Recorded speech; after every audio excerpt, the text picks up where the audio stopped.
जिसकी जिंदगी में भभक नहीं और लपट नहीं, वो क्या खोखला दावा कर रहा है कि वो ज्ञानी है। आग जलती पहले है, रोशनी बाद में देती है। जब जले ही नहीं तो रोशनी कहां से आएगी। पर यहाँ इतने सारे ठंडे लोग मिलते हैं जिनका दावा होता है कि प्रकाशित है। मैं कहता हूँ गजब, इतनी ठंडी जिंदगी और दावा यह है कि ज्ञान पूरा है, ज्ञानी बहुत है, और मुंह पे देखो तो ग्लेशियर जमा हुआ है। ज्ञानी के चेहरे पर आग होती है, और ठंडे लोगों की चीज नहीं है अध्यात्म। नहीं होगी वो आग तो कहां से लाओगे दम ये कहने का कि अगर इसी को जिंदगी कहते हैं तो नहीं जीना, इसी को चाहना जीवन है, नहीं चाहना, यही सब मानना जरूरी है, नहीं मानना। कहां से लाओगे साहस। सबको लगता है कि उनके पास आंखें हैं,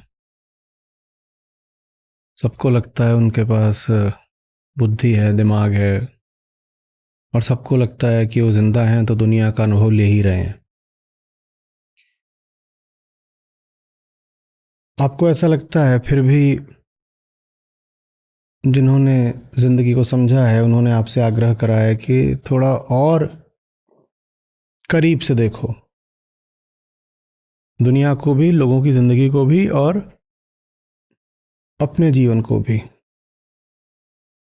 जो उधर चल रहा है उसको भी जरा ठीक से देखो, और जो इधर चल रहा है उसको भी जरा गौर से देखो। और हम क्या देते हैं कि साहब ये गौर करने की ज़रूरत ही क्या है, हमारे पास आंखें हैं ना। और आपको क्या लग रहा है कि इतनी उम्र हमने बिना कुछ देखे जाने ही बिता दी है? हमने देखा भी है, हमने जाना भी है, फिर भी जानने वाले आपसे आग्रह करते ही रहते हैं कि नहीं, शायद कहीं कोई भूल हो रही है। जाओ थोड़ा और प्रयास करो, कुछ देखना आपसे चूक रहा है, कुछ है बात जो अभी समझ नहीं पा रहे हो, कोई है तत्व जिससे वंचित रह जा रहे हो। जरा ठीक से देखो ना। इस ठीक से देखने के आग्रह को वो अवलोकन कहते हैं। अवलोकन कहते हैं, जाओ अवलोकन करो जगत का और जीव का, माने दुनिया का और अपना, इन्हीं दोनों का करना होता है। जगत की तरफ जब गौर से देखा जाता है तो उससे एक प्रकार का ज्ञान पैदा होता है, अपनी ओर जब गौर से देखा जाता है तो उससे दूसरी तरह का ज्ञान होता है। ये दोनों ही ज्ञान जिंदगी में बहुत जरूरी हैं। दुनिया को देखने से जो ज्ञान मिलता है, उपनिषद उसे कहते हैं अविद्या, कहते हैं बहुत जरूरी ज्ञान है ये। आपको जगत का पता होना चाहिए, वहां क्या काम धंधा चल रहा है, क्या हिसाब किताब है, और अपने आप को देखने से जो ज्ञान पैदा होता है उसे कहते हैं विद्या। और उसको भी उपनिषद कहते हैं कि बहुत जरूरी है। कहते हैं ये दोनों ही तरह के आपके पास ज्ञान होने चाहिए, विद्या और अविद्या। और हम कहते हैं कि होने चाहिए, बहुत अच्छी बात है, लेकिन आपको क्यों लग रहा है कि हमारे पास नहीं है? आप बार बार बोल रहे हो जाओ अवलोकन करो और विद्या अर्जित करो और अविद्या हासिल करो। आप क्यों हमसे ऐसे बार बार बोल रहे हैं? तो कहते हैं नहीं नहीं नहीं नहीं नहीं, अभी तुमने नहीं ठीक से देखा है। हम आग्रह करने लग जाते हैं, हम कहते हैं सब देख लिया है ठीक से, बताइए क्या नहीं देखा है। दिन रात तो हम जिंदगी का तमाशा अपनी आंखों के सामने देख रहे हैं। और कोई कहता है मेरी 25 उम्र हो गई, कोई कहता है 45 उम्र हो गई। इतनी हमारी उम्र हो गई तो क्या हम सो रहे थे इतने सालों तक? हमने क्या कुछ देखा ही नहीं है? हमें सब पता है। वो कहते हैं नहीं, हम फिर भी तुमसे कह रहे हैं कि तुमने कुछ नहीं देखा। हम चिढ़ और जाते हैं जब वो बार बार हम पर यही दोहराते हैं कि तुमने अभी नहीं देखा, तो हमें बुरा और लग जाता है। हम कहते हैं, तो कहते हैं जा अवलोकन करो। हम कहते हैं उसी चीज का कितनी बार अवलोकन करें, देख तो आए। जब हम बहुत हठ के साथ और बहुत दुराग्रह के साथ और भीतर भारी विरोध और असम्मान लेकर के फिर ज्ञानियों के मुंह पर घोषित ही कर देना चाहते हैं कि ना हमें कुछ देखना है, ना समझना है, ना जानना है, हमने सब देख जान समझ लिया, तब वो फिर मजबूर होकर के हमसे कुछ बात कहते हैं। 3 हिस्सों की है वो बात।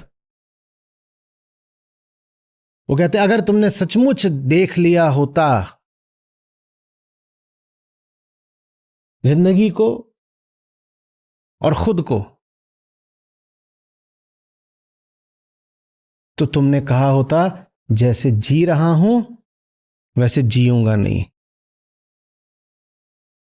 जिसकी कामना है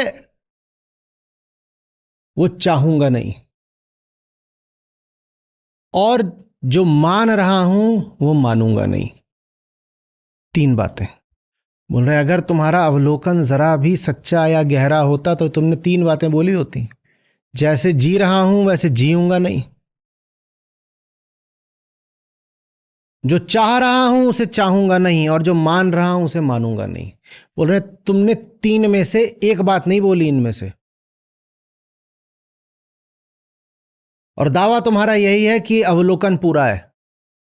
अवलोकन हुआ होता तो जैसे जी रहे हो ऐसे जी नहीं रहे होते। जो चाह रहे हो उसी को नहीं चाहे जाते, तुम्हारी चाहत बदल गई होती।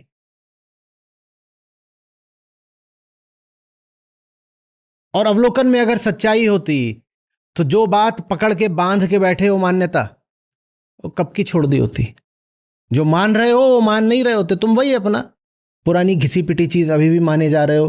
तुम्हारे लिए जो तुमको थमा दिया गया वही बस सच है। तो तुमने अवलोकन से क्या देखा? अगर तो थमाई चीज है उसी को सच मानना है, तो अवलोकन का तो मतलब होता है मौलिक ज्ञान। स्वयं देखा, मैं कहता आंखन देखी। तुमने क्या अपनी साफ और तीक्ष्ण आंखों से देखा जब तुम बस मान्यता में ही जी रहे हो? तो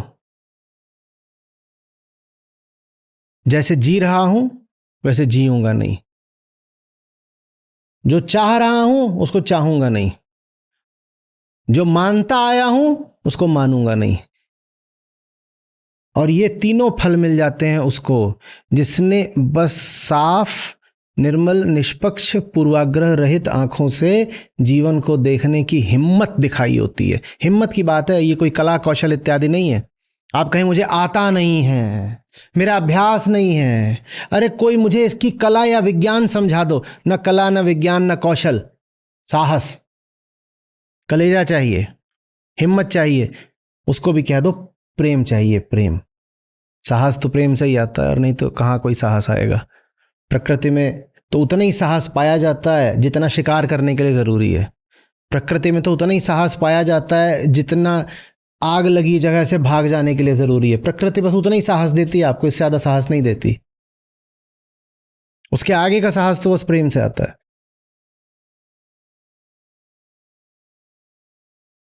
तो आज की 3 शब्द हैं हमारे सामने। जिजीविषा,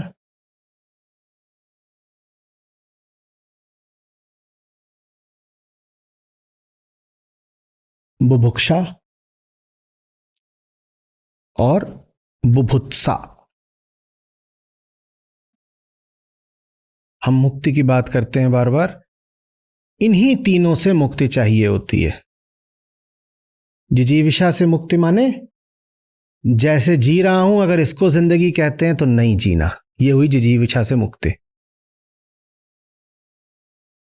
बुभुक्षा से मुक्ति माने जिसको चाह रहा हूं उसमें कुछ रखा ही नहीं है, उसको नहीं चाहना। और बुभुत्सा से मुक्ति माने जो कुछ मानता चला आया हूं वो निश्चित रूप से झूठ है, उसको नहीं मानना।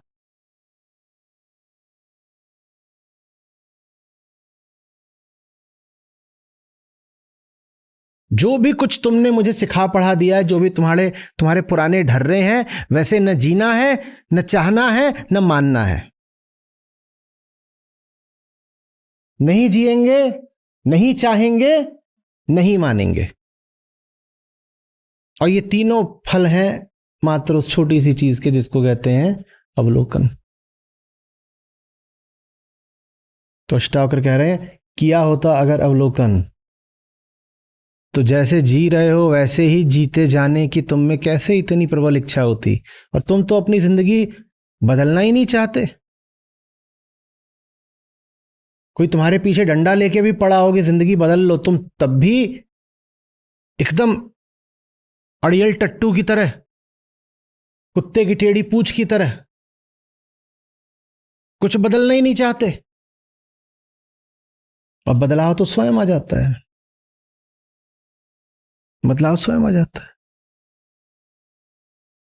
जिसने जान लिया कि ये दुनिया कैसी है, वो कैसे इसी दुनिया की सिखाई सीख पर चलता रहेगा। बदलाव तो आ ही जाएगा ना। आप कोई अपनी इच्छा पर, अपने बोध पर थोड़ी चलते हो। किसने कह दिया? आप तो चलते हो ये दुनिया में जो आपके मालिक बैठे हैं, उनकी सीख पर और उनके नक्शे कदम पर। और एक बार आपको दिख जाए कि ये सब जो आपके मालिक बैठे हैं ये कितने पानी में हैं और इनका अपना क्या हाल है, उसके बाद आप इनकी सीख स्वीकार करोगे? आप इनके पद चिन्हों का करोगे अनुसरण? करोगे क्या? पर उसके लिए पहले दिखना तो चाहिए ना वो हैं कैसे। जब आप जानती नहीं हो कैसे हैं तो फिर वो आपको जिधर को खींचते हैं आप खींचे चले जाते हो।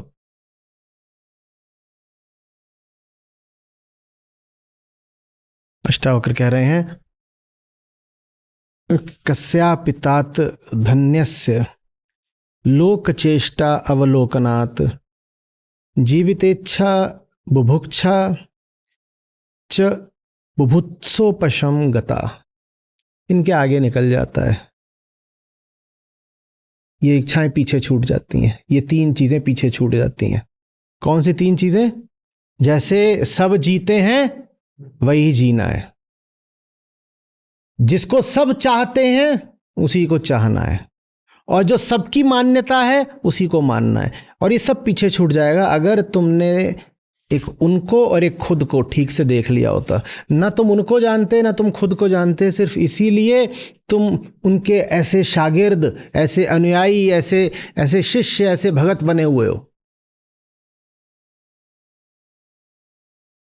तुम कुछ नहीं जानते, और जाना जब जाता है ना दोनों को इकट्ठे ही जाना जाता है।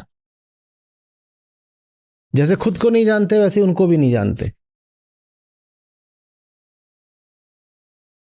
तो तुम्हारे लिए वही आदर्श हो जाते हैं। आदर्श नहीं भी हो जाते तो कम से कम सम्माननीय तो हो ही जाते हैं। सम्माननीय नहीं भी होते तो भी त्याज्य तो नहीं होने पाते कभी। तुम कहते हो ठीक है, थोड़ा है, थोड़े की जरूरत है, मामला बीच का है, one of the shades of grey. इतना भी बुरा नहीं है मामला कि उससे पूरे तरीके से मुंह फेर लें। तो अष्टावक्र कह रहे हैं, धन्य कोई बिरला ही होता है जिसको दिखाई दे जाए कि मामला सचमुच इतना ही बुरा है कि तुम्हें उससे पूरे तरीके से अपने आप को हटा लेना चाहिए। तुम्हारे मन में कहीं ना कहीं कुछ स्वीकार रह जाता है कि क्या पता सत्य के अलावा भी 15, 20, 40 कुछ वैकल्पिक सत्य होते हो। वो वैकल्पिक सत्य कौन बता रहा है? वो कोई फिल्म वाला बता रहा है, कोई टीवी वाला बता रहा है, कोई चाचा ताऊ बता रहा है, कोई दोस्त यार बता रहा है, कोई किस्सा कहानी बता रहा है।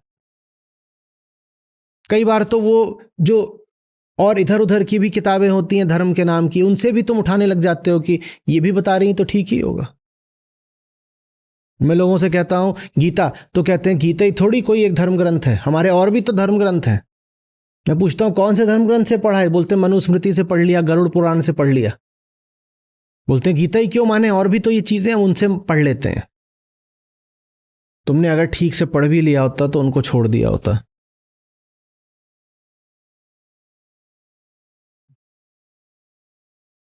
सौ जगहों से सीख हम उठा लाते हैं, न जाने कितने हम अपने आका बना लेते हैं मालिक। ये आज से नहीं हो रहा है, ये तब से हो रहा है। कम से कम 2000 साल पुरानी है अष्टावक्र संहिता, उससे ज्यादा ही होगी कुछ। अष्टावक्र कह रहे हैं, धन्य है वो जो जब जगत की चेष्टाएं देखता है उनका अवलोकन करता है, यही शब्द है उनका, अवलोकन। जब वो जगत की चेष्टाओं का अवलोकन कर लेता है तो उसके बाद इन तीन से मुक्त हो जाता है। जिजीविषा, जिसको यहां पे कह रहे हैं जीवित इच्छा, कि ऐसा ही जीना है जैसे सब जीते आए हैं, ऐसे ही जीना है। अष्टावक्र कह रहे हैं जैसे सब जीते आए हैं वो मौत है, वो पैदा ही कभी नहीं हुए, वो जिएंगे कहां से? तो तुम कैसे उनके तरह जीने का विचार कर रहे हो? वो जिंदा ही नहीं हुए कभी और तुम कह रहे हो मुझे तो उन्हीं की तरह जीना है, और उन्हीं की तरह जीने को तुम कहते हो परंपरा का पालन। क्या तो सब ऐसे ही जिए, हमारे यहाँ बाप दादा और आजकल ताऊ चचा ये सब वैसे ही जी रहे हैं, तो हम भी इन्हीं तरह तो जिएंगे। और जानने वाले कहते हैं कि उनकी तरह जीने के लिए पहले उनके पास तो जीवन होना चाहिए। किसी चीज की नकल करने के लिए उधर तो कुछ होना चाहिए। नहीं तो ये भी कर सकते थे कि परीक्षा में जब नकल करनी हो तो बोलो कि दीजिएगा जरा सप्लीमेंट्री शीट, और जो खाली आपको दी जाती है आंसर शीट एक्स्ट्रा जो मांगते हो, और उसी में से नकल करते। कोई वैसा मिल जाए नकल करता हुआ तो वो मूर्ख कहलाएगा। क्यों? क्योंकि वहां नकल करने के लिए भी कुछ है ही नहीं। नकल भी वहां करो ना जहां कुछ हो, वहां कुछ नहीं है, वो खाली है, वो शून्य है। बुद्ध से पूछो, कहेंगे रिक्त है, खाली शून्य। वहां तुम नकल भी किसकी करोगे? पर नकल भी चल रही है। यहां कुछ नहीं है, वहां उसकी नकल चल रही है। समझ में आ रही है?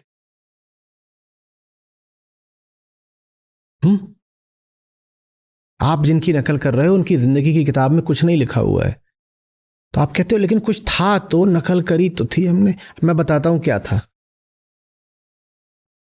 उनकी आंसर शीट उत्तर पुस्तिका पर एक मक्खी बैठ गई थी, उन्होंने उसको ऐसे मार दिया तो चिपक गई थी, आपने उसकी नकल कर ली है। वहां कुछ लिखा हुआ नहीं था, वहां कुछ मरा हुआ था। आप मौत की नकल कर रहे हो। आप पुरानी मरी हुई मक्खियों को देख करके नई नई मरी हुई मक्खियां चिपका रहे हो। और ये बात कोई नई नहीं है, ये बात बहुत पुरानी है।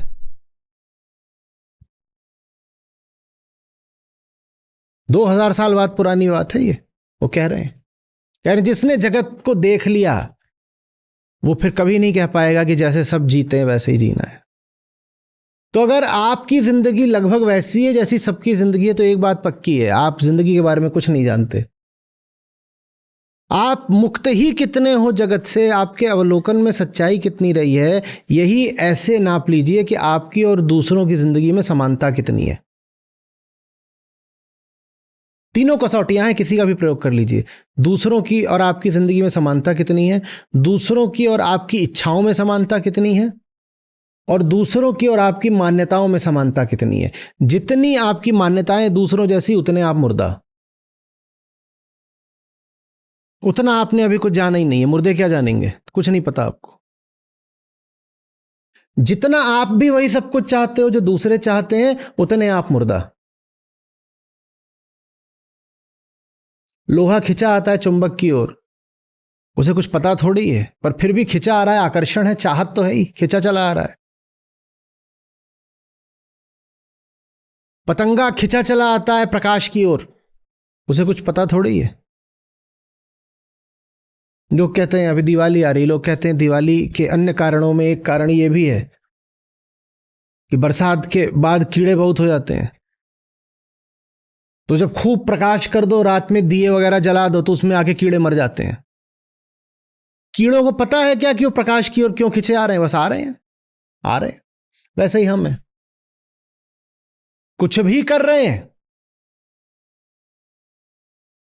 हमें इतना तो दिख जाता है कि उस दिए की ओर जो पतंगा आया वो बिना ये जाने आया कि वो दिए की ओर क्यों जा रहा है। पर हमें ये नहीं दिखता कि जिस जीव ने वो दिया जलाया, उसने भी बिना ये जाने जलाया कि वो दिया क्यों जला रहा है। तो बताओ, दिया जलाने वाले में और दिए में जल जाने वाले में कोई अंतर है क्या? आप जब दिया जलाते हो, क्या आपको सचमुच उसका अर्थ पता है? आपसे पूछा जाए तो आप कहोगे हाँ अर्थ पता है। कुछ आप सतही सा, अधूरा सा, आड़ा तिरछा कोई पारंपरिक सा अर्थ बता दोगे। ये कोई नहीं बोलेगा मैं नहीं जानता। जो ये बोल दे नहीं जानता, उसके तो जानने की संभावना खुल जाती है। आप ये कभी नहीं बोलने वाले कि नहीं पता। आप बोलोगे पता है और कुछ ऐसे ही बोल दोगे। कोई बोल देगा वो अंधकार को भगाने के लिए दिए जलाए जाते। कोई बोल देगा वो जब अयोध्या वापस आए थे श्री राम तो उनके स्वागत में रोशनी की गई थी तो हम भी दिए जला रहे। इतने से तो नहीं बात बनती। पता तो आपको भी कुछ नहीं है, पता उस पतंगे को भी कुछ नहीं है। पतंगा भी तो अपनी पुरानी परंपरा का ही पालन कर रहा है। उसका दादा भी वैसे ही मरा था।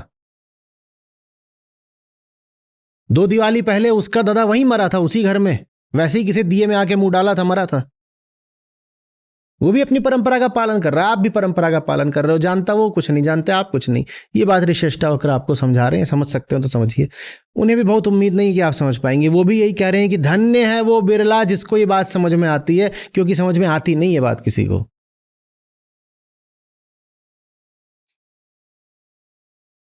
लोग आ जाते हैं, हाँ भाई अवलोकन लिखा है। आप लोग ऐप पर भी तो अवलोकन खूब लिखते हो, हमारी गीता कम्युनिटी की है।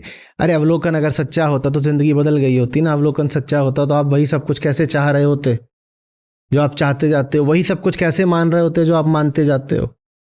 जिसने देख लिया वो आंखों देखी मक्खी अब कैसे निगल लेगा, बताओ। देखने का ये अर्थ होता है। देख लिया उसमें मक्खी पड़ी हुई है बढ़िया वाली, अब मैं कहूँ आहा। कईयों को तो कल्पना में ही उल्टी आ गई होगी, क्या देखो मक्खी पड़ी है और ये पी रहे हैं। आ गई ना।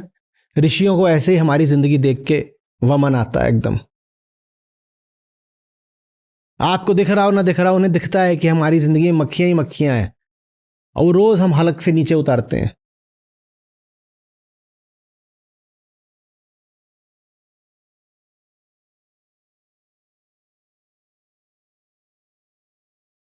जैसे चाय की पत्ती होती है काली काली, वही चाहते हो जो सब चाहते हैं, वही मांगते हो जो सब मांगते हैं, और वही मानते हो जो सब मानते हैं। तो आंखें कहां हैं तुम्हारी? मासूम सा सवाल है ये। हम कह रहे हैं अष्टावक्र ऋषि, पर ये एक युवा है, ये किशोर है एक, जो आपसे खड़ा होकर के बगावत के स्वर में एक सवाल पूछ रहा है।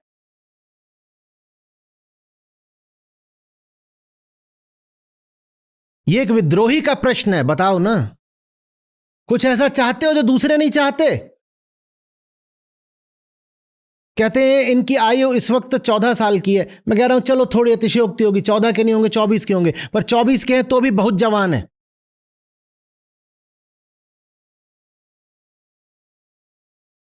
और ये एक जवान आदमी आपसे सवाल पूछ रहा है, कैसे तुम वही सब कुछ चाह रहे हो जो पूरी दुनिया चाह रही है? जानवर हो। एक कुत्ता वही चाहता है, दूसरा कुत्ता चाहता है, हां या ना? कुत्ते कुत्ते की चाहत में अंतर नहीं मिल सकता आपको। लड़ जाएंगे कुत्ते एक रोटी एक हड्डी के लिए, दोनों कुत्ते एक ही चीज चाह रहे हैं। बिल्ली बिल्ली भी वही चाहती है। लेकिन दो इंसान अगर एक ही चीज के पीछे पड़े हों तो कुछ गड़बड़ है, और अगर 2000 इंसान एक ही चीज के पीछे पड़े हों और 2 करोड़,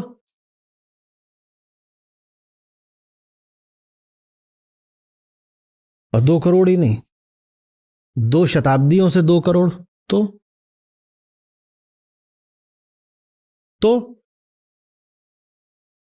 कहीं ऐसा तो नहीं कि किसी को भी नहीं पता कि जिंदगी में चाहने लायक क्या है, इसीलिए सब एक भीड़ बनकर के किसी एक चीज की ओर चल पड़ते हैं जिसकी ओर बहुमत जा रहा होता है। कहते चलो यही चाह लें।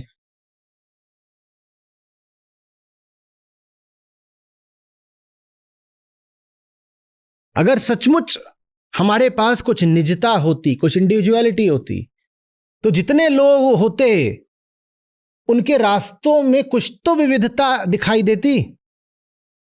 अगर दुनिया में 800 करोड़ लोग हैं तो 800 करोड़ नहीं तो कम से कम 10 करोड़ तो अलग अलग रास्ते दिखाई देते। पर 800 करोड़ लोग कुल जमा जमा 2 4 6 रास्तों पर ही चल रहे हो, इसका मतलब क्या है? क्या मतलब है?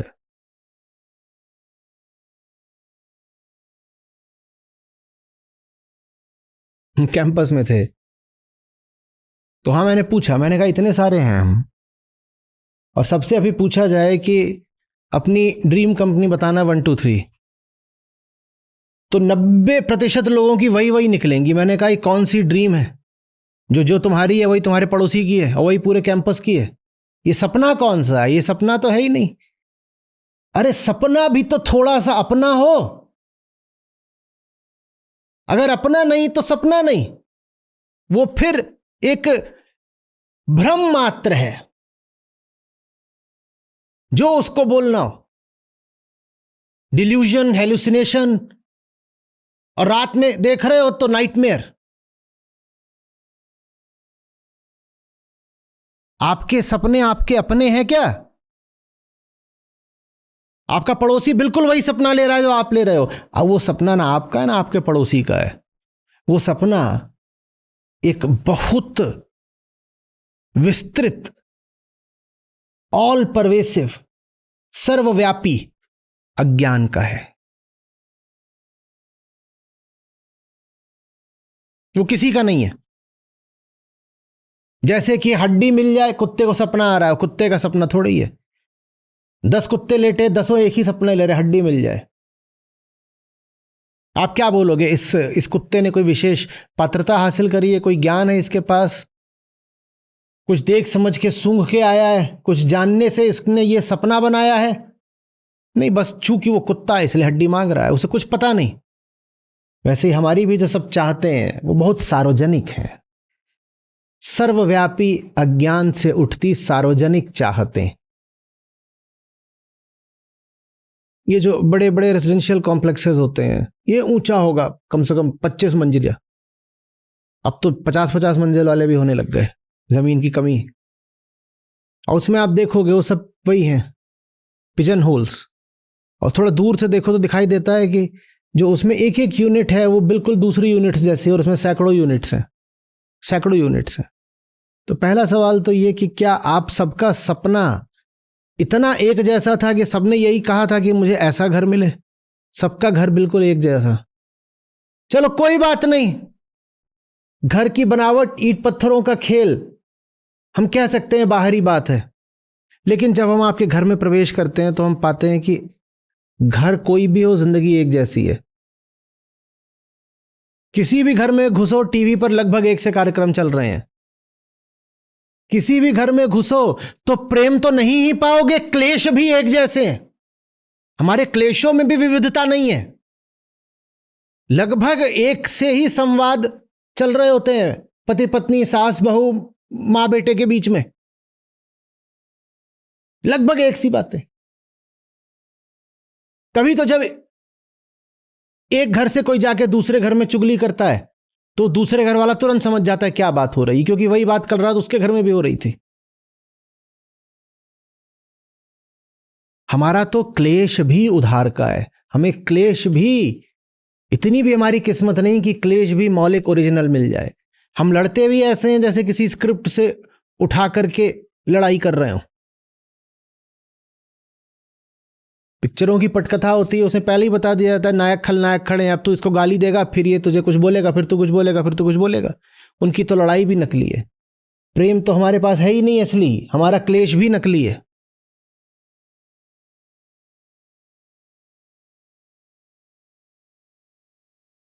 मान्यता, क्या पता होता आपको अगर आपको नहीं बताया गया होता? क्या पता होता आपको अगर नहीं बताया गया होता? आपका अपना क्या है? ये सब जो आप माने बैठे हो, क्या आप इसमें से कुछ भी मान रहे होते अगर आपको बताया नहीं गया होता? बोलिए। भाषा आपको बताई गई, गणित आपको सिखाई गई। आप में से अधिकांश लोग दुनिया के अधिकांश देशों में नहीं गए होंगे। हम बाहर भी जाते हैं तो 2 ही 4 देश हैं, वहां घूम के आ जाते हैं, अमेरिका, कनाडा, ऑस्ट्रेलिया, बहुत हुआ तो ब्रिटेन वगैरह, बस। दुनिया के अधिकांश देशों में आप गए नहीं होंगे, लेकिन आपको पक्का भरोसा है वो है, वो आपको बताया गया है। चलो वहां तक फिर भी ठीक होता, लेकिन हम ही क्या चीज है, हमको ये भी किसी और ने बताया है।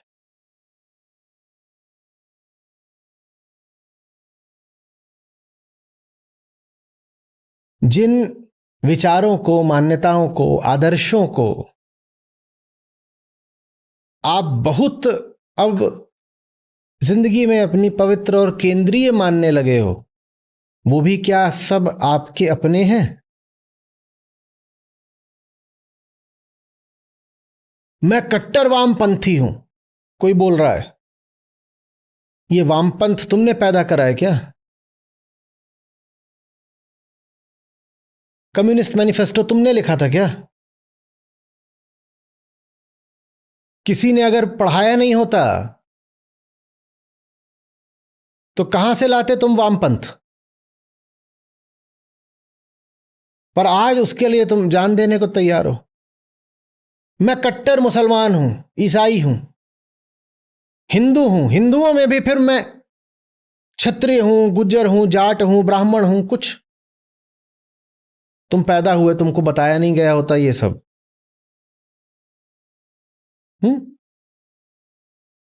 ये तो छोड़ दो कि तुम कट्टर होते। तुम जो भी बने हुए हो, हिंदू, मुसलमान, ईसाई, क्या तुम वो भी होते?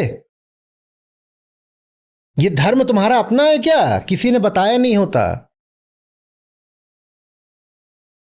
पैदा हो गए कि बेटा तुम क्रिश्चियन हो और नाम चार्ल्स है। कोई और आके बता देता कि नाम चुन्नू लाल है तो तुम चुन्नू लाल हो जाते। आज जान देने को तैयार हो।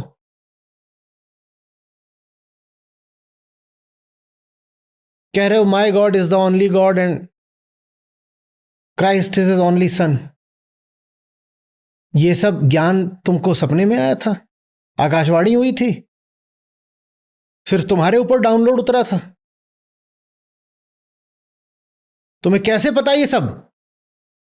किसी ने बता दिया। हर चीज किसी ने बता दी, और जो कुछ किसी ने बता दिया उसको जिंदगी बना लिया।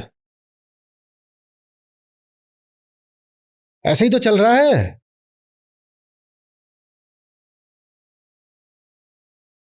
आप एक चीज बता दीजिए जो आपके दिमाग में होती बिना किसी दूसरे के बताए हुए भी। बता दीजिए। और ये छोटी मोटी बातें हो तो चलेगा। हम जिन चीजों के आधार पर ही खड़े हैं, जो चीजें हमारी जिंदगी की बुनियाद हैं, वो भी हमने बस दूसरों से ही सुन ली हैं। सुनी सुनाई बात पर पूरी जिंदगी बिता रहे हैं।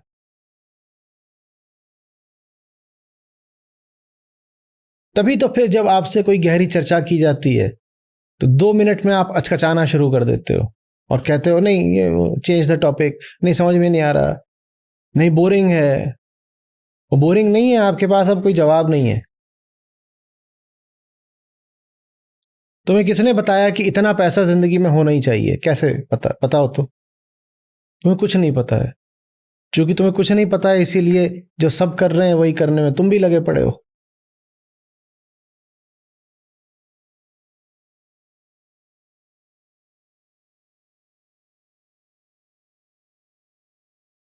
औलाद तो पैदा करनी ही करनी है, ठीक है, कर लो।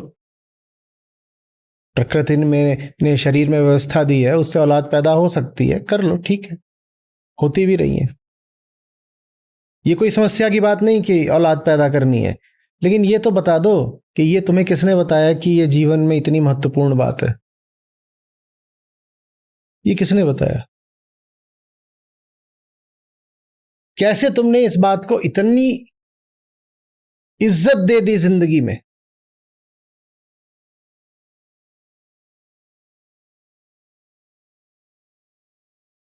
आप स्कूल, कॉलेज, हॉस्टल में रहे हैं। बहुत लोग, खास करके जो जेंट्स हॉस्टल होते हैं, उनमें तो ऐसा कोई भाव नहीं होता। 20, 22, 24, 25 की उम्र में भी कि जिंदगी है ही इसीलिए कि हाथ में बच्चा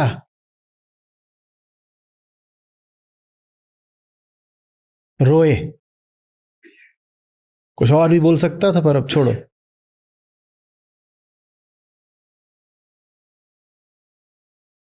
भीतर कोई बैठा है जिसे जानना है, लेकिन जानना मेहनत का काम होता है और साहस का।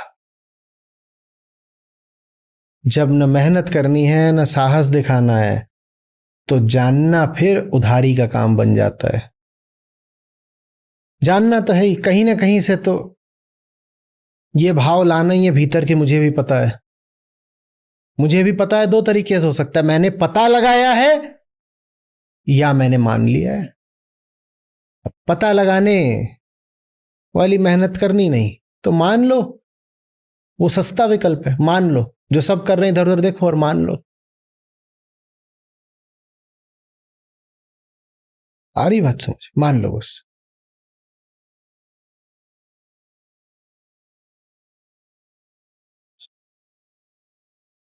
जीवितेच्छा बुभुक्षा च बुभुत्सोपशम गता। आगे निकल जाएगा। जिस किसी ने कस्यापि, कोई, जो भी कोई, बिरला, धन्य,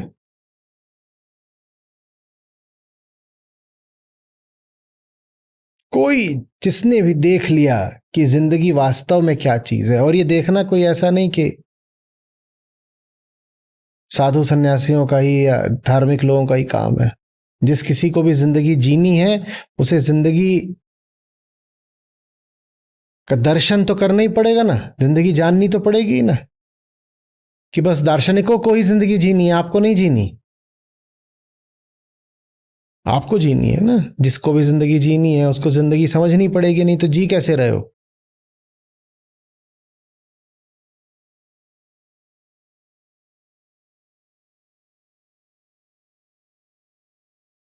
जिसने भी जिंदगी जी ली वो इन तीन बातों से मुक्त हो जाएगा। पहला, दूसरों की तरह ही जीना है, दूसरों की तरह ही चाहना है, दूसरों की तरह ही मानना है।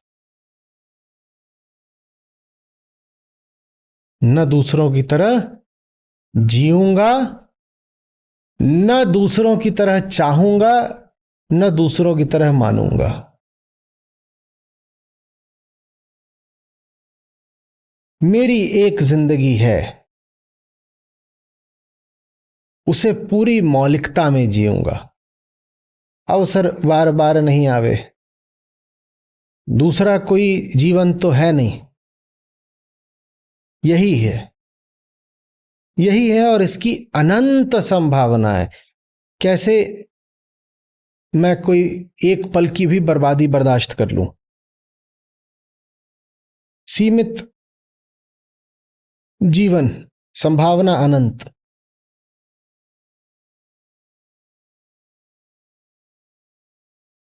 समय कम और राह बहुत लंबी। सोना कैसे स्वीकार कर लूं? मंजिल मेरी, प्यार मेरा, दूसरों के पीछे पीछे कैसे चल दूं? वो दूसरे का पता नहीं, उसकी क्या मंजिल और उसका क्या प्यार, मैं कैसे उसके पीछे पीछे चल दूं?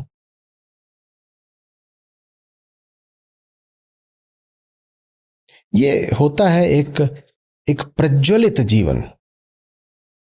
प्रज्वलित,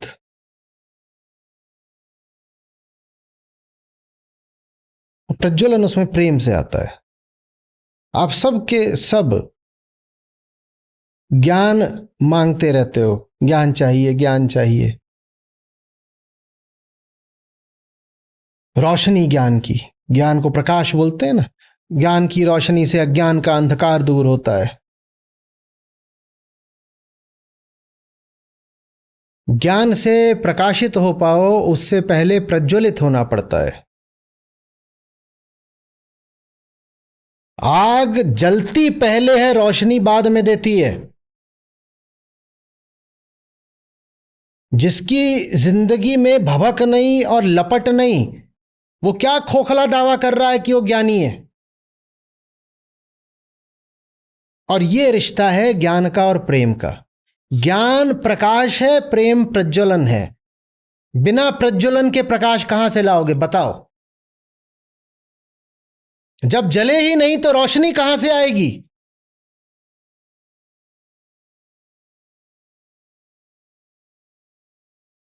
पर यहां इतने सारे ठंडे लोग मिलते हैं जिनका दावा होता है कि प्रकाशित है। मैं कहता हूं गजब। इतनी ठंडी जिंदगी और दावा यह है कि ज्ञान पूरा है, ज्ञानी बहुत है, और मुंह पे देखो तो ग्लेशियर जमा हुआ है।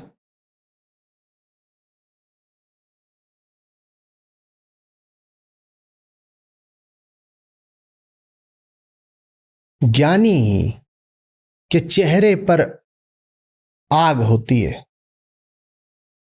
उसके भीतर प्रेम जल रहा होता है, वो ताप उसके चेहरे पर दिखाई देता है, वो प्रेम का ताप है। उसी ताप को फिर आप चाहो तो तेजस ओजस जो बोलना है बोल लो। अज्ञानी वैसा कि बिरहिन ओदी लाकड़ी सुसके और धुधुआए, और ज्ञानी ऐसा कि छूट पड़े या विरह से जो सगली जली जाए। वो पूरा जल रहा है, उसके अंतःस्थल में आग लगी हुई है। उसी आग से पहली बात प्रकाश होता है तो अज्ञान कटता है, और दूसरी बात ताप होता है तो बंधन गलते हैं। ऐसे ही थोड़ी ये बेड़ियां गल जानी है, इसके लिए आग चाहिए। और ठंडे लोगों की चीज नहीं है अध्यात्म। जिंदगी में कोई ऊर्जा नहीं, कुछ नहीं, हर जगह अपने आप को बचाए बचाए फिरते हैं। सबसे सुरक्षित रास्ता चुनना है, रीढ़ सीधी खड़ी करके जीवन का सामना करने का साहस नहीं, हमेशा झुके झुके ही चले।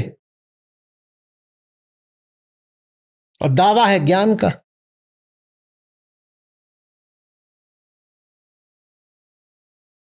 दावा है ज्ञान का।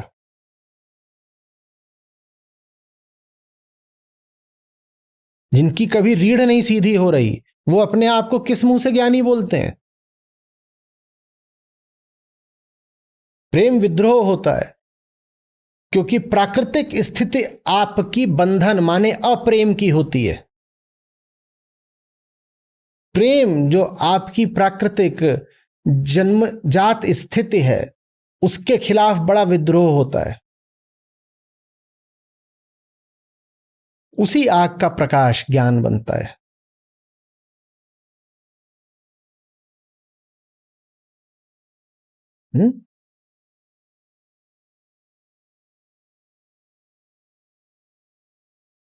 नहीं होगी वो आग तो कहां से लाओगे दम ये कहने का कि अगर इसी को जिंदगी कहते हैं तो नहीं जीना।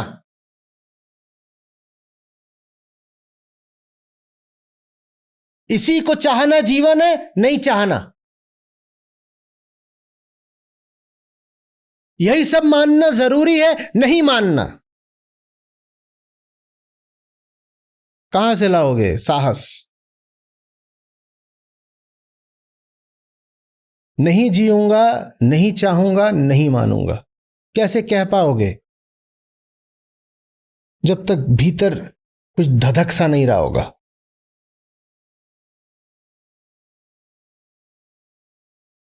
अभी थोड़ी देर पहले बाहर थे तो ये पूछने लगा कि आज कितना सोए। इसने घड़ी ला करके दी है, वो नाप लेती है कि कितने घंटे सोए। तो पहले बात दबी रह जाती थी, अब सबको दिख जाता है कि आज कभी 3 घंटा सो रहे, कभी 4 घंटा, 5 घंटा।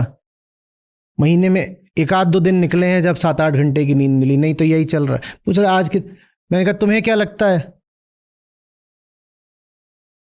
कि मुझे कोई बीमारी है इसलिए मुझे नींद नहीं आती? मैं तुम्हें राज की बात बता रहा हूं, किसी को नहीं बता रहा, अब सबको बताई दे रहा हूं। अब तो क्या राज है? मैंने कहा जो तुमने घड़ी दी है ना, ये हार्ट रेट भी नापती है। उसमें ऐसे एक गोल दिल बना हुआ है लाल, वो बताता रहता है कि कितना है आपका।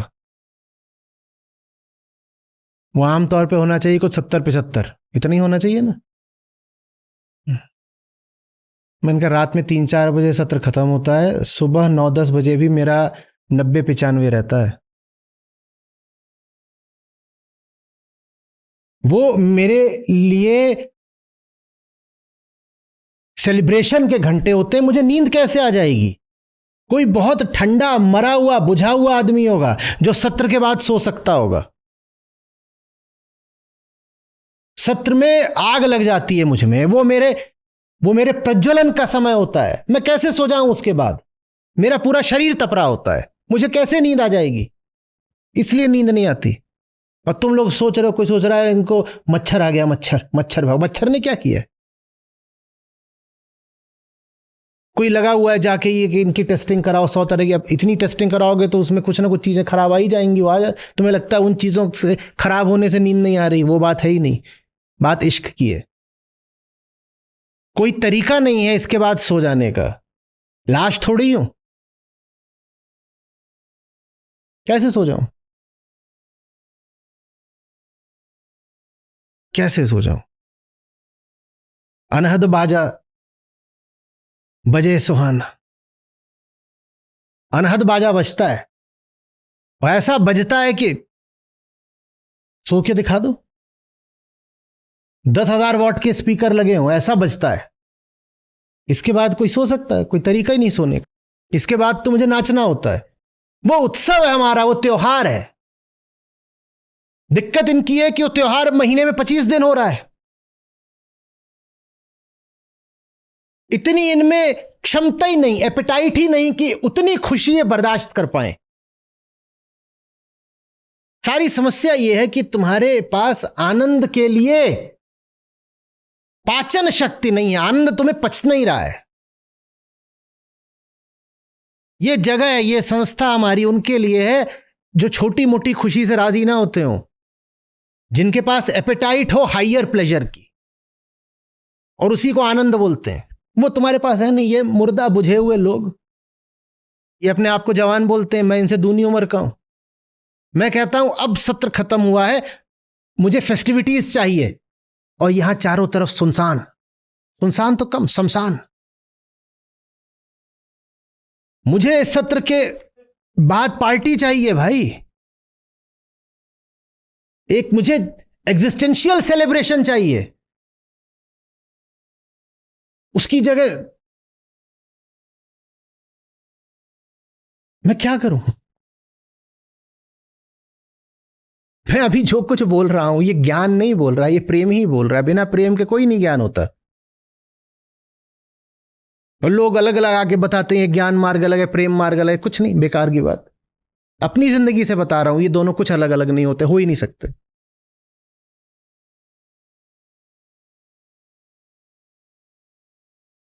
जिंदगी खुशगवार हो जाती है, सब दूर हो जाता है। मैं आप ये जो बोल रहा हूं इससे ऊंचा क्या होगा? ये अमृत है जिंदगी का, मेरी नहीं, सबकी जिंदगी का। और यहां बैठ करके यही ध्यान है मेरा, यही जिंदगी है मेरी। लोग कहते हैं मेडिटेशन, मैं मेडिटेशन में ही तो हूं अभी। और क्या होता है मेडिटेशन?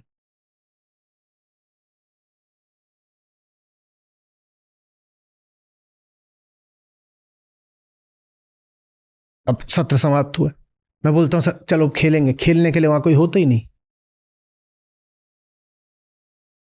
अब बेचारे उम्र दराज हो गए, दर्द हो गया घुटनों वगैरह में, सो जाते हैं जल्दी से जाके।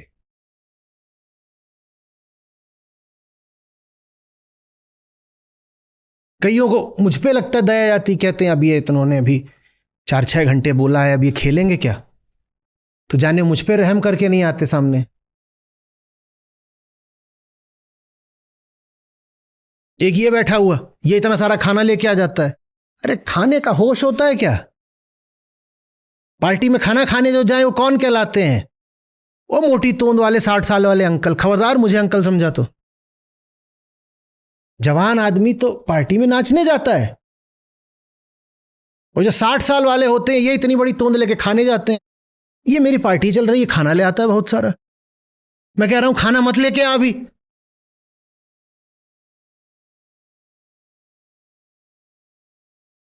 सब गंभीर हो जाते हैं बहुत। देखो अभी तो अध्यात्म का क्षेत्र है, बहुत गंभीर बातें हैं। हरिओम। न तुम हरि का अर्थ समझते, न ओम जानते। क्या ये तुम गंभीर चेहरा बना करके हरिओम कर रहे हो?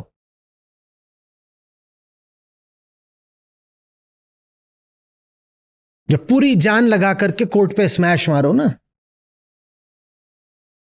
उस आवाज को समझना। वो जो आवाज आती है जब एक जवान आदमी का हाथ हवा को चीरता है तो उसमें एक आवाज आती है। आवाज वैसी ही होती है जैसी जब तलवार हवा को चीरे तो तब ओम समझोगे। जब तक तुम्हारे आग्रह में, तुम्हारी मुमुक्षा में और तुम्हारे प्रेम में वो ताकत नहीं होगी कि तुम हवा को चीरो तो भी आवाज आए, तब तक तुम ओम का क्या अर्थ समझोगे। हम चूंकि मुर्दा और ठंडे लोग हैं तो हमने अपने ऋषियों की छवि भी ऐसी बना ली है।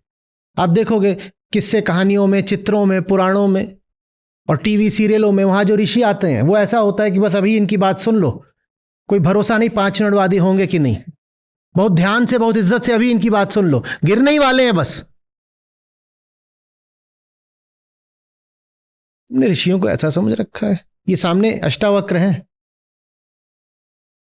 जवान आदमी,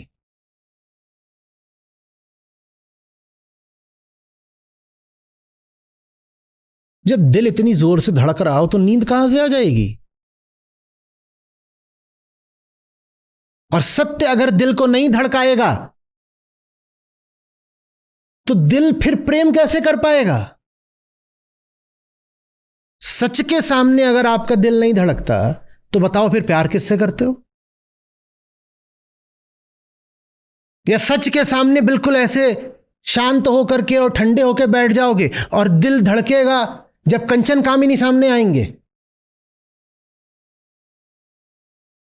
जैसे आपका दिल धड़कता है ना जब सामने बहुत सारा कुछ आ जाता होगा कि कामना पूर्ति की कोई चीज आ गई, क्या आकर्षक बदन वाली युवती आ गई है, क्या बढ़िया सुडौल राजकुमार आ गया, या बहुत सारा पैसा आ गया, या कुछ लोगों के लिए खाना आ गया बहुत सारा, या डर लग गया बहुत ज्यादा, तब भी दिल धड़कता है। तो जैसे आपका दिल तब धड़कता है वैसे ही मेरा दिल धड़कता है इन सत्रों में। पहले तो मुझे बस लगता था, जब से वो घड़ी आई है तब से तो प्रमाण आ गया, और वो सेव भी कर देती है डेटा, वो सब सेव हो रहा है। जाके जांच लेना कि इस दिन इतने बजे सत्र खत्म हुआ, उसके 4 घंटे बाद तक हार्ट बीट नॉर्मल नहीं रहती।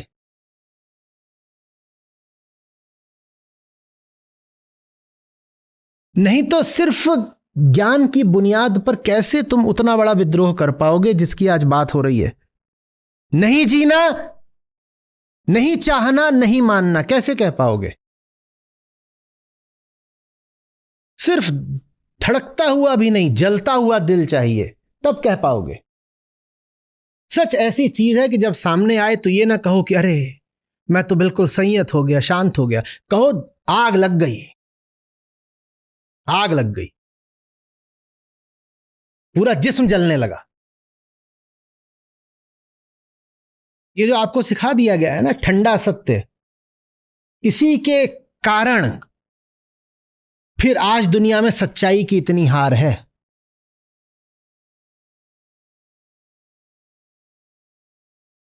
बस नाम का चलता है सत्य में हो जाते, जीतता क्या दिखाई देता है चारों ओर, झूठ, क्योंकि आपको एक ठंडा सत्य बता दिया गया है। तो सत्य वाले सारे लोग क्या करते हैं, वो बैठ करके बस ये कौन सा सत्य है जिसके सामने बस ये कर रहे हो, या छुप छुप करके कहीं पे जाकर के 2-4 कुछ लिख दिया, यहां ठीक है।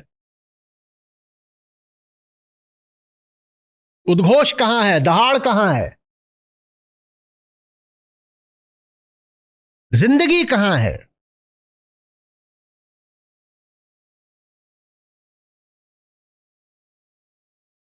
अष्टावक्र कह रहे हैं कोई बिरला होता है जो ये विद्रोह कर पाता है।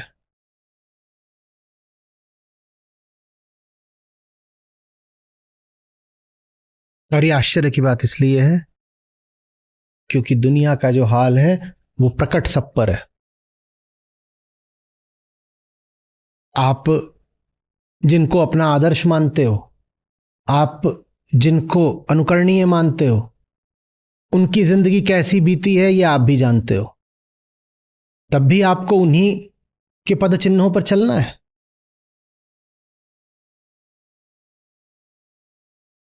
अगर खुद से प्यार होगा तो आदमी कहेगा जिनको बर्बाद देख रहा हूं उनकी तरह थोड़ी ही जीना है। और अगर दूसरे से प्यार होगा तो आदमी कहेगा देखो हमारी जिंदगी बर्बाद गई, तुम कैसी भी जिंदगी जीना, हमारी जैसी जिंदगी मत जीना। माँ बाप अगर सचमुच ईमानदार होंगे और बच्चों से प्यार रखते होंगे तो कहेंगे तुम कैसी भी जिंदगी जी लेना, हमारी जैसी मत जीना। अगर तुम जानना चाहते हो कि जिंदगी में क्या क्या नहीं करना है तो बस ये देख लो कि तुम्हारे माँ बाप ने क्या क्या किया बेटा, ये कहेंगे माँ बाप। हमने जो कुछ किया बस जान लो वही सब कुछ तुमको नहीं करना है अपनी जिंदगी में। उल्टा होता है। जिनकी जिंदगी आप बर्बाद देख रहे हो आप उन्हीं के पीछे पीछे चल रहे हो, और जिनको अपनी जिंदगी में कुछ नहीं हासिल हुआ वो चाहते हैं अपने बच्चों को भी वैसा ही असफल जीवन विरासत में दे दें।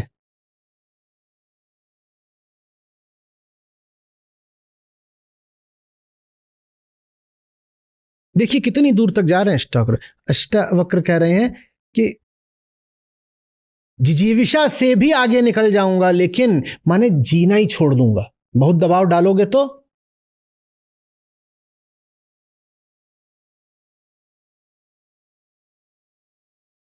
बहुत परेशान करोगे तो ये कह देंगे जीना ही नहीं है। लेकिन वैसे नहीं जिएंगे जैसे तुम जिए हो आज तक। जान ले लो हमारी, लेकिन तुम्हारी तरह नहीं जिएंगे।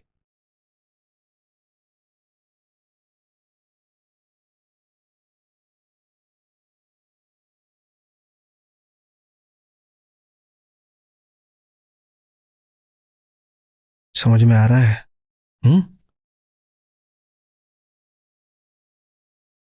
ये सब बातें, ये ज्ञान, अध्यात्म, ये श्री कृष्ण, ये भगवत गीता, ये अष्टावक्र गीता, ये उनके लिए होते हैं जिन्हें साधारण जिंदगी नहीं जीनी, जो थोड़ी सी खुशी में और साधारण संतुष्टि में राजी नहीं है।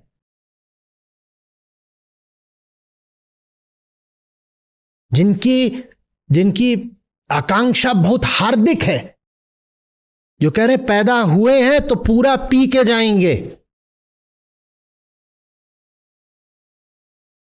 और जिंदा है तो पूरा जी के जाएंगे। यही तो अहंकार की अपूर्णता होती है ना। अगर वो अपूर्ण से राजी हो जाए तो हम बार बार कहते हैं अहंकार अपूर्ण होता, अहंकार अपूर्ण होता। अपूर्ण कौन? जो अपूर्ण से ही समझौता कर ले, चलो अपूर्णता है जिंदगी में, कोई बात नहीं, जैसा चल रहा है बेटा, संतोषम परमम सुखम। जो अपूर्ण से ही समझौता कर ले उसी को तो अहंकार कहते हैं।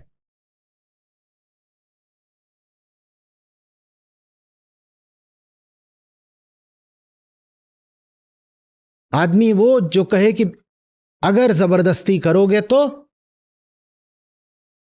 जीना छोड़ देंगे।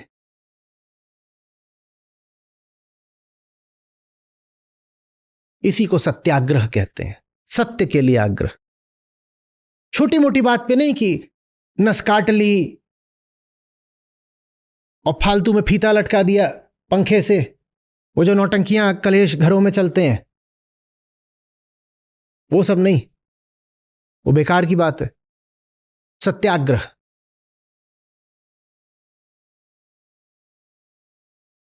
सत्याग्रह शब्द आप जोड़ते हो गांधी से, ज्यादा जोड़ा जाना चाहिए भगत सिंह से। या तो आजाद जीऊंगा नहीं तो जीऊंगा ही नहीं। और आजाद कह रहे हो तो चंद्रशेखर आजाद, उन्होंने तो यह भी नहीं करा कि अंग्रेज फांसी देंगे, बोले आखिरी गोली है, जब तक गोलियां थीं तब तक तुम पर बजाई, अभी आखिरी है। पेड़ के नीचे बैठे हुए थे इलाहाबाद, आखिरी गोली है। जब मैंने तुम्हें जिंदगी में मौका नहीं दिया खुद को छूने का, तो अब कैसे छू लोगे तुम मुझे? आजाद परिंदा हूं, कैसे तुम हथकड़ी बांध दोगे मुझे? आखिरी गोली मेरे लिए।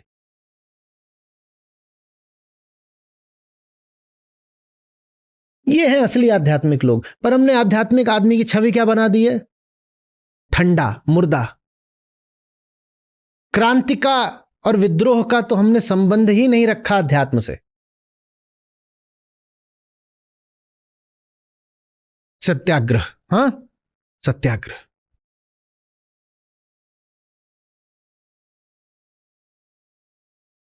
संत कबीर मछली के लिए बोलते हैं क्या? मछली का सत्याग्रह क्या है? प्राण मेरा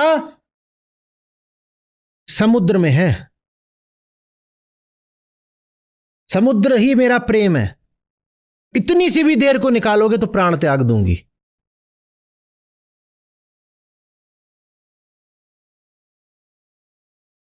पल भर को भी जो बिछुड़े झट से त्यागे दे, अधिक सने ही माछरी बाकी अल्प सने। ये होता है प्रेम। थोड़ी भी देर को यहां से निकालोगे जान दे दूंगी। ये कोशिश मत करना, ये कोशिश मत करना, ये उम्मीद मत रखना कि मुझे यहां से निकाल भी लोगे और मुझे जिंदा भी पालोगे। मुझे पा सकते हो बस लाश के तौर पे, लाश मिलेगी मेरी, खा लो मेरी लाश को, पर जिंदा नहीं पाओगे मुझे। तो ज्ञानियों ने इसको वास्तविक प्रेम और उच्चतम विद्रोह का प्रतीक ही बना दिया। वो बोले चिड़िया तो फिर भी स्वीकार कर लेती है पिंजड़े में जिंदा रहना,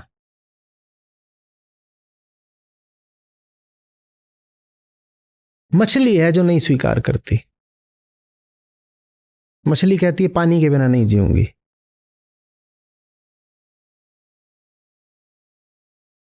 ये प्रश्न अपने आप से करिएगा, एकदम खाली होकर बैठिए और अपने आप से पूछिए, अगर मुझे ये सब बताया नहीं गया होता तो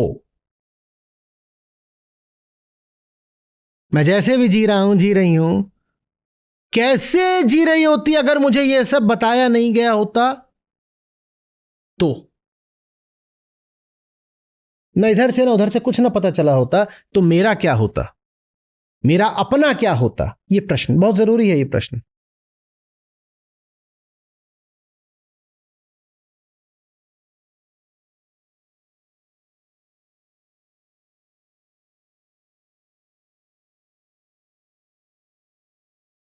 जिसके जीवन में कुछ नहीं होगा, जो पूर्णतया उसका अपना है, आत्मिक है, उसका जीवन बड़ा रसहीन होता है। मैंने कहा ना आत्मिक है, आत्मा के लिए कहा गया है रसो वही सह, उपनिषद कहते हैं। जीवन में रस तभी होगा जब जीवन में आत्मा होती है, आत्मिकता होती है, आत्मिकता। तो जिसका ज्ञान आत्मिक नहीं है, जिसकी कामना आत्मिक नहीं है, उसका जीवन फिर रसहीन होता है।